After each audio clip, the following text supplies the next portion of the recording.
ভিজাজে contest যদি দিতে চান, সো ভিজাজ.নেট এখানে আপনারা একটা অ্যাকাউন্ট খুলে নেবেন। ঠিক আছে, এখানে আপনারা যদি দেখেন ঢোকার পরে যে বলবে রেজিস্টার। ঠিক আছে, এখানে রেজিস্টার করে আপনারা একটা অ্যাকাউন্ট খুলবেন। তারপরে অ্যাকাউন্ট খোলা হলে যদি আবার লগ ইন করতে বলে আপনারা লগ ইন করে নেবেন অ্যাকাউন্ট খোলার পরে। ঠিক আছে, আমি লগ ইন করে নিলাম। তারপরে দেখা যাচ্ছে আপনাদেরকে বলা হলো যে একটা কন্টেস্টে পার্টিসিপেট করতে হবে। ঠিক আছে, সো আপনাদেরকে একটা কন্টেস্টের লিঙ্ক আমি দিয়ে দিলাম ধরেন। ঠিক আছে, এবং লিঙ্কের সাথে একটা প্রাইভেট কন্টেস্ট, অর্থাৎ আমি যাদেরকে লিঙ্ক আর পাসওয়ার্ড দিব তারাই কন্টেস্টে ঢুকতে পারবে। সো আলটিমেটলি আমি লিঙ্ক দিয়েছি আপনাদের। ঠিক আছে, সো লিঙ্ক দেওয়ার পরে আপনি যদি চান সেখানে হচ্ছে পার্টিসিপেট কিভাবে করবেন। ওকে, সো ধরেন আপনাকে এরকম একটা কন্টেস্টের লিঙ্ক দেওয়া আছে। ঠিক আছে, কন্টেস্ট কখন হবে কবে হবে এটাও বলে দেওয়া আছে। আপনাকে ধরেন এরকম লিঙ্ক দেওয়া আছে এবং কন্টেস্টে ঢোকার জন্য পাসওয়ার্ড দেওয়া আছে। ঠিক আছে, সো ফার্স্টে আপনার কাজ কি, আপনি ফার্স্টে এখানে লগ ইন করবেন আপনার অ্যাকাউন্টে। ঠিক আছে, লগ ইন করার পরে আপনি সেই লিঙ্কে ক্লিক করবেন।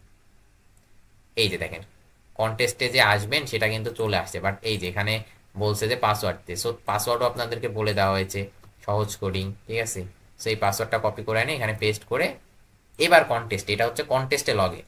ফার্স্টে আপনি আপনার অ্যাকাউন্টে লগ ইন করবেন, তারপরে কন্টেস্টের লিঙ্কে ক্লিক করে যে পাসওয়ার্ড যাবে সেটা হচ্ছে ক্লিক করবেন। ঠিক আছে, সো এই ধরেন যে প্রবলেম স্টেট মানে হচ্ছে কন্টেস্টে আপনি লগ ইন করেন, তারপর আপনি এই যে এইভাবে প্রবলেম দেখতে পাবেন। সো আপনি যদি এ নাম্বার প্রবলেম সলভ করতে চান এখানে আসলেন, এই যে সেম জিনিস ওই প্রবলেমেই দেওয়া আছে। ঠিক আছে, টেস্ট কেস টেস্ট সবকিছু যা দেওয়া থাকবে সবকিছু দেওয়া থাকবে, আপনি প্রবলেম পড়লেন সলভ করলেন, এবার সাবমিট সাবমিট যাবেন, এখানে সাবমিট অপশনে যাবেন। ঠিক আছে, দিয়ে এখানে যদি কোনো কিছু সিলেক্ট করতে বলে বা না বলে তাহলে আপনি বট অপশন থাকবে, বট অপশন সিলেক্ট করা থাকবে, সিলেক্টেড থাকবে। তারপরে আপনি সি বা সি প্লাস প্লাসে যেটাতেই করেন আপনি C++20 সিলেক্ট করবেন। ঠিক আছে, বা 17 এই যেটা আপডেটেড মডেল সিলেক্ট করবেন। সো 20 সিলেক্ট করে জাস্ট কোড এখানে পেস্ট করে আপনি এই যে সাবমিট বাটনে সাবমিট দিয়ে দেবেন। ঠিক আছে, তারপরে আপনার কোড যদি ঠিক থাকে ওইরকম এখানে একটু টাইম নিয়ে জাস্ট জাজ করবে যে কোড ঠিক আছে না, দিয়ে অ্যাকসেপ্টেড দিবে যদি ঠিক থাকে, না হলে রং অ্যান্সার দিবে। ঠিক আছে, ওকে, এভাবে আপনারা জানেন। দেন পরের প্রবলেমে গেলেন, পরের প্রবলেম পড়ে টরে সেম কাজ। এই যে এখানে সিলেক্ট ল্যাঙ্গুয়েজ C++, এই যে আপনারা ক্ল্যাং দেখতে পারেন, C++20 ক্ল্যাং